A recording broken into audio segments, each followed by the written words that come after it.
How's it going, guys? I am your local hopeless historian, and today we are continuing our dissection of Winston Churchill versus Theodore Roosevelt in an epic rap battle.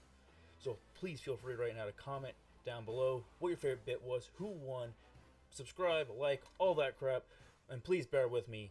This is the first time I'm ever using a script, so let's get into the video now.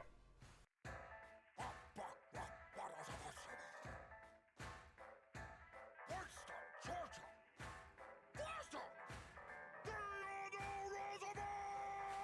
Bully, a challenge! I love competition! Now where would I mount the stuffed head of a Winston? Okay, so this is a strong start, but right here we are talking about Roosevelt being an incredibly avid outdoorsman and hunter. Roosevelt cultivated the twin modes of frontiersman as well as exacting naturalist. To improve his ornithological studies and sketching, he actually sought out tutoring in basic taxidermy around the age of 12. He viewed hunting not only as the opportunity to further his knowledge of the lands, but also the animals that inhabit it as well. Beginning with several pamphlets on birds and around his home in Oyster Bay, New York, he wrote multiple books about his observations, including Hunting Trips of Ranchmen, Ranch Life and Hunting Trail, and African Game Trails, just to name a few. All captured his awe of nature, his love of the outdoors, and a knowledge of the species he had hunted, as well as the principled example he lived of the compatibility of hunting wildlife, the protection of wildlife, as well as the wilderness. It was the synthesis that would define not only his efforts, but the developing conservation movement that he came to symbolize. His hunting was prodigious. He took pride in shooting large tallies of birds and other fauna and securing significant trophies, some of which, as a naturalist, he termed specimens.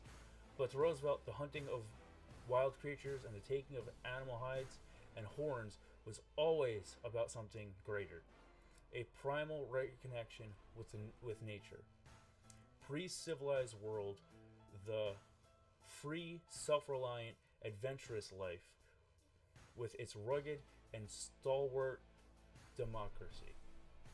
Hunting was not only merely recreation, but a transformation, one with stages of apprenticeship, youthful testing, and eventual self-mastery. I'm into fitness, digging ditches through this.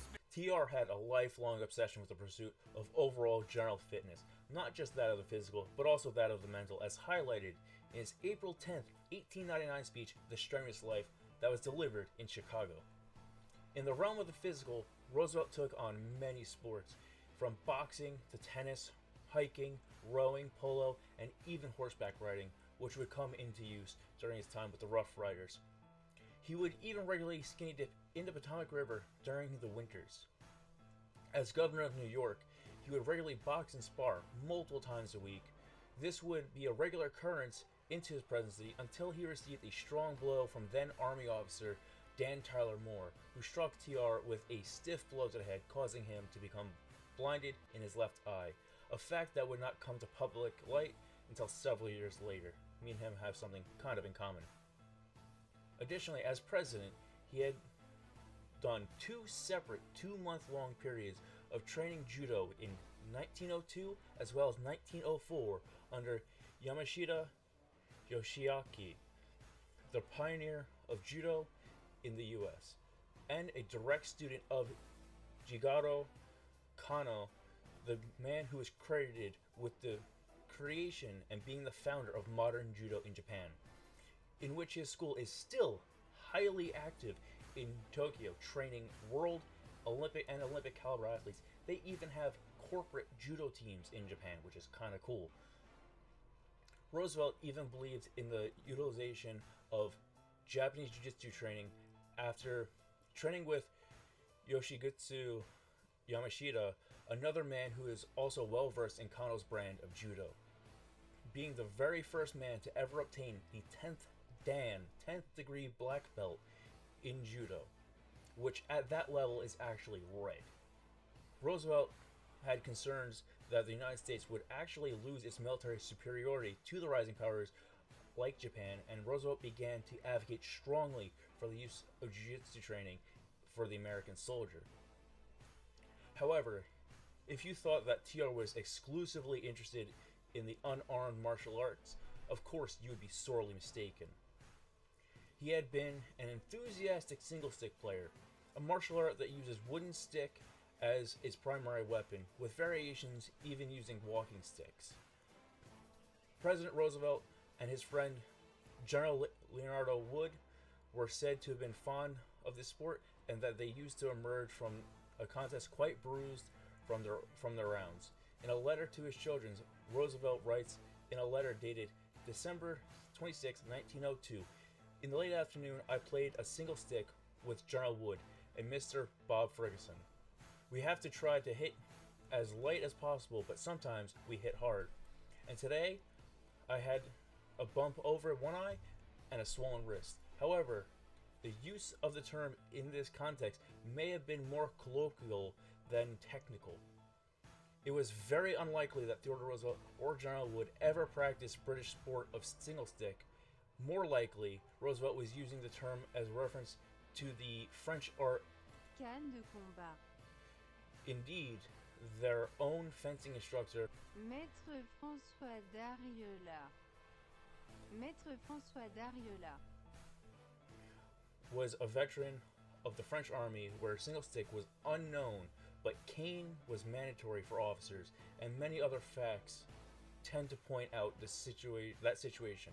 I wonder how Theodore Roosevelt would honestly have loved the original UFC in 1993 and the sport of MMA as a whole. Okay, when it comes to Isthmus and the Panama Canal, the earliest record regarding the canal across the Isthmus of Panama was actually in 1534, when Charles V of the Holy Roman Empire and King of Spain ordered the survey for a route through the Americas in order to ease the voyage for ships traveling between Spain and Peru.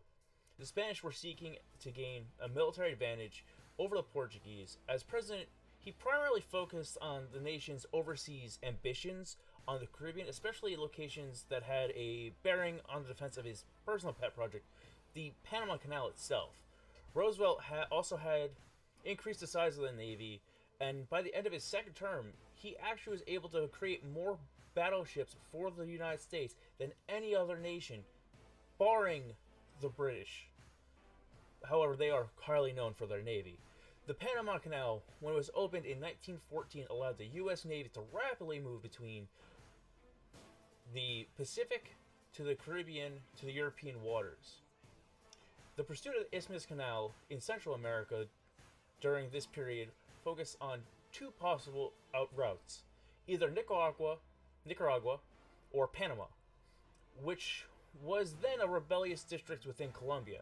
Roosevelt convinced Congress to approve the Panamanian alternative, and a treaty was actually approved, only to be rejected by the Colombian government.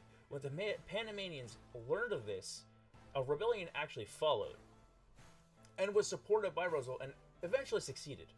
A treaty with the new Panamanian government for the construction of the canal was then reached on January 22nd, 1903, with the Hay-Herran Treaty, which was signed by the United States Secretary of State John M. Hay and the Colombian Charge Dr. Thomas Herran for $10 million and an annual payment. It would have granted the United States a renewable lease in perpetuity from Colombia on the land proposed for the canal. The treaty was ratified by the U.S. Senate on March 14, 1903, but the Senate of Colombia did not ratify it. Bunan Varlari told President Theodore Roosevelt and Hay of a possible revolt by the Panamanian rebels, who aimed to separate from Colombia, and hoped that the United States would actually support the rebels with U.S. troops and money. This rebellion was supported by Roosevelt, and it did succeed. A treaty was then signed with the new Panamanian government for the construction of the canal, and it was reached in 1903. It's rough riding down a Cuba line. What's up, bitches? When it comes to the Rough Riders and their involvement in the Spanish-American War, on April 19th, 1897, Theodore Roosevelt was actually the Assistant Secretary of the Navy, but he resigned in 1898 in order to organize the Rough Riders. They were actually the very first voluntary cavalry in the Spanish-American War. The U.S. was fighting against Spain because of their colonial policies with Cuba. Roosevelt recruited a wide, diverse regiment which included Ivy Leaguers, professionals, amateur athletes, upscale gentlemen, cowboys, frontiersmen, Native Americans, hunters, miners, prospectors, former soldiers, tradesmen, and even sheriffs, with Native Americans being comprised primarily of Cherokee, Chickasaw, and Pawnee. Probably butchered that. From native territories. The native Rough Riders served bravely in Cuba, a fact Roosevelt celebrated in his writings.